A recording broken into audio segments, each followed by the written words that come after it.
Ayan guys, nasa rooftop tayo guys. Kitang-kita yung view sa city ng Panciao.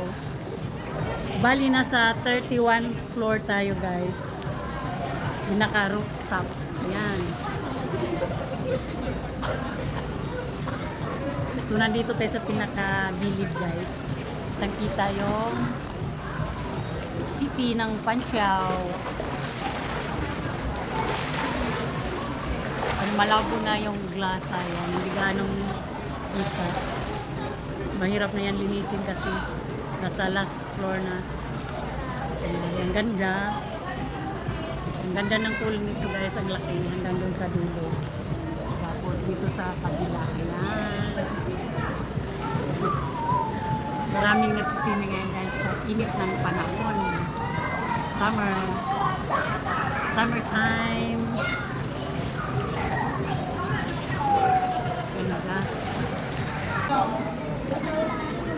Kinikiling ng ninang nyo. Ano guys? Alam nyo ang gamit ko, i-refrigerator. Iba na po yung gamit ko ng refrigerator. Let's pinipili ko. Ayan ha. Guys, ang puti no? Halika. Hawak ko ang bit. Di hawak namin ang bit ngayon. Hawak kami ng bit ngayon. At alam mo nyo lang, yun yung sinabi, yun yung contribution namin ni Bet, hawak mo ang bit, no? Di ba? Ay, ang ganda. Hawak mo ang bit. Ayan guys, minsan nag-i-enjoy na rin si Kikay ngayon guys. Itong lugar na to guys, isang 5-star hotel. Nasa rooftop itong swimming pool na to guys. Minsan naman kailangan nating mag-relax kasi si Kikay guys, puro trabaho lang yan dito sa Taipei guys. So pag may nagyaya, kagaya nito, may mga kaibigan na nagyaya papunta sa Caesar Park Hotel. Pag wala akong pasok guys, sumasama na talaga ako ngayon guys. Sa lahat ng mga lakad, may mga tour sa ibang bansa, sumasama na ako guys. Kasi tapos na yung bahay ko dito guys, hindi na ako gaanong naghahabol kagaya dati. Ngayon guys, nagtatrabaho pa rin si Kikay. Pero, ano na lang, parang iniipon na lang para sa pagtanda, ganun. Kasi malakas pa naman si Kikay guys, pwede pang magtrabaho kaya nang hihinayang pa rin siyang mag-upo-upo. Hindi ko rin kaya guys na magstay sa bahay kasi syempre yung katawan ko guys sanay na sa trabaho. So pakiramdam ko pag nasa bahay ako parang magkakasakit ako, parang ganun. Kaya trabaho pa rin tayo guys. Pero binawasan ko na yung mga trabaho ko. Dati meron akong mga panggabi kasi sa Taiwan guys, basta kaya mo, basta malakas ka, maraming kita, basta masipag ka. Pero yung mga panggabi guys, inalis ko na yon. Siyempre nagkaedad na rin si Kikay guys. 57 na si Kikay guys. Kaya medyo binabawasan na rin ang mga trabaho. Kasi siyempre mahalin din natin ng ating sarili. Ganon. So nung araw guys, grabe ang kayod ni Kikay guys. Kasi yung mga time na yun, mayroon pa tayong mga hinuhulugang bahay dito sa Taiwan. Kaya hanggang gabi ako kumakayod. Pero ngayon guys, awa ng Diyos, natapos na rin. Tapos yung bahay ko sa Laguna guys, ngayon pinaupahan ko na lang. Tapos meron din tayong kunting kita sa Grab. May Grab na rin si Kikay guys. Sa awa ng Diyos, okay naman ang kitaan doon. Kasi siyempre meron tayong nakuhang mapagkatiwalaan ba. Kaya guys, pag kumuha kayo ng investment, siguraduhin nyo na mapagkatiwalaan nyo yung makuha nyo nga magbantay sa mga ari-arian nyo guys. Kahit hindi ka mag-anak, pwede na rin. Mas okay hindi na lang ka mag-anak kasi mahirap pag ka mag-anak guys. Maaabuso tayo. Mapagsalitaan pa tayo kung ano-ano. Kahit naman anong bait natin sa kanila, hindi sapat yun. Konting pagkakamali mo lang, delikado ka na. Baka sobrang magalit na sa'yo, baka papatayin ka na nga. Nakakatakot guys, mahirap magtiwala. Kaya kung may pera kayo guys, ilagay nyo na lang sa bangko. Wag na nyong i-invest kung saan-saan. Ako ngayon guys, nagkaroon na ako ng lesson sa buhay. Marami na rin akong karanasan. Kaya mas maigi pang dyan na lang sa bangko mo ilagay ang kung anong meron ka ngayon, sa ngayon, lalo na sa hirap ng buhay. Hindi natin maiwasan na matukso ang ating mapagkatiwalaan. Kaya ngayon guys, hindi na ako nag-ano ng mga investment, mga negosyo. Tama na yung meron akong paupahan at meron akong Grab. Tapos dito sa Taipei, bayad na yung bahay ko. So, nagtrabaho na lang ako ngayon para sa retirement. Ganon guys.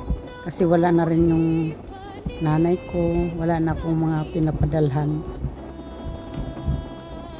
Hindi na ako gaanong nagpapadala. Hindi na rin ako nagbabalak na kumuha pa ng mga ari-arian. Tama na to. Nag-i-enjoy na lang si Kikay. Kasi nga, 57, malapit na yun guys. Hindi na magtatagal. Maisip ko, napakaswerte ko na umabot ako sa edad na to na malakas pa ako. Gusto ko pang magtrabaho, kumikita pa ako. Kaya, ganun guys. Storytelling ni Kikay. Ang mga kaibigan ko, siyempre, inaano ko rin sila. Pinapayuhan na huwag gaano magtiwala, lalo na pagdating sa kapirahan. Huwag kayong maniwala na yung salita-salita na hindi ka maging masaya sa pera. Nako, pag subukan mo ngang wala ka pera kung maging masaya ka. Diba? Kaya nga tayo nagpakahirap. Kaya nga tayo dumating ng Taiwan dahil kailangan natin ng datong, diba guys? Kaya hindi ako maniwala sa mga salawikain nila. Kaya ganito si Kikay guys. Enjoy na lang ngayon sa buhay. Trabaho, bahay. Okay naman ang aking family dito. Yung mga anak ko ay may mga trabaho na rin.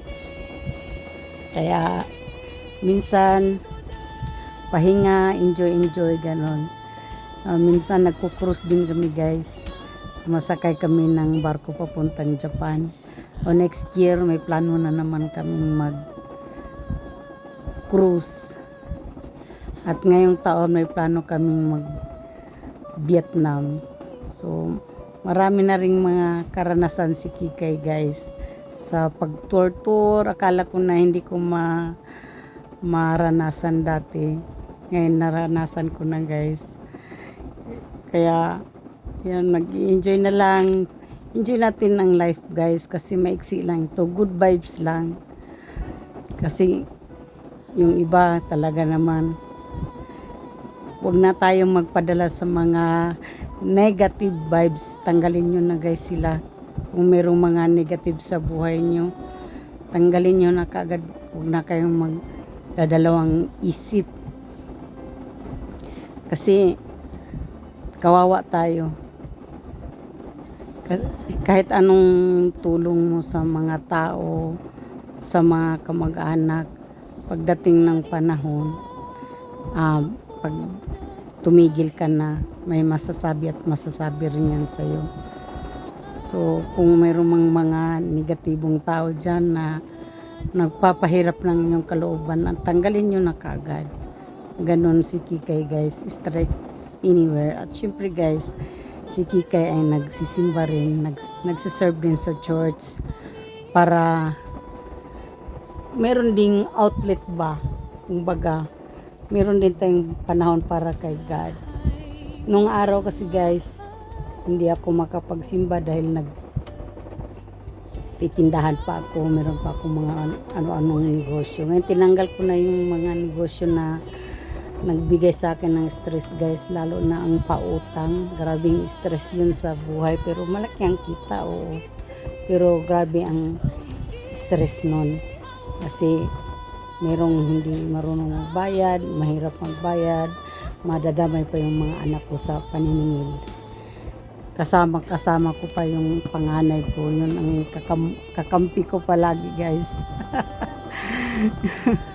Sasakay lang ako sa motor niya kakato kasi siyempre siya yung magaling mag-Taiwanese, magaling makipag-usap sa amo ng mga nangungutang na makapal ang mukha. Meron talagang ganung tao guys, na isisin na lang yung message mo. Hindi mo siya takutin, hindi mo puntahan yung bahay, hindi rin talaga magbabayad. Ganon. Ang dami kong experience. Pero siyempre guys, tinanggal ko na yung negosyo na yun dahil nakaka-stress yun, baka umiksi ang buhay ni Kikay. Ngayon guys, wala na, yun na lang ang aking pinagkikitaan, yung araw-araw ko na trabaho.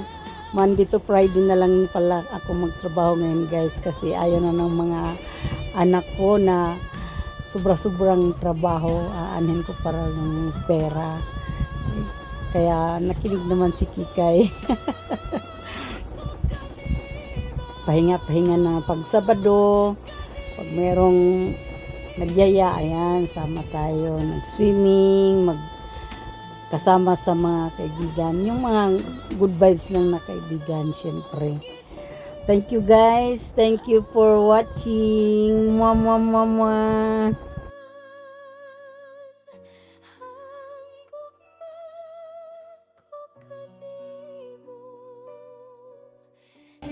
Ganda dito sa Cesar Park Hotel guys, kasi hindi sila stricto.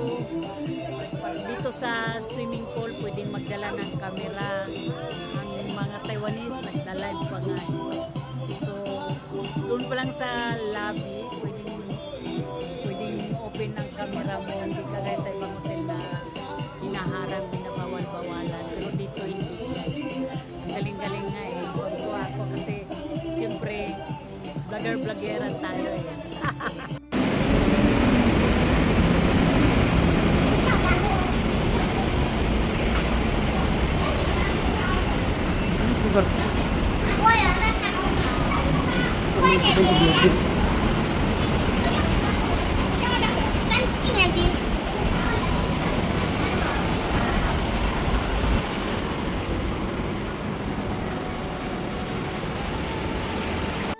Thank you for watching guys.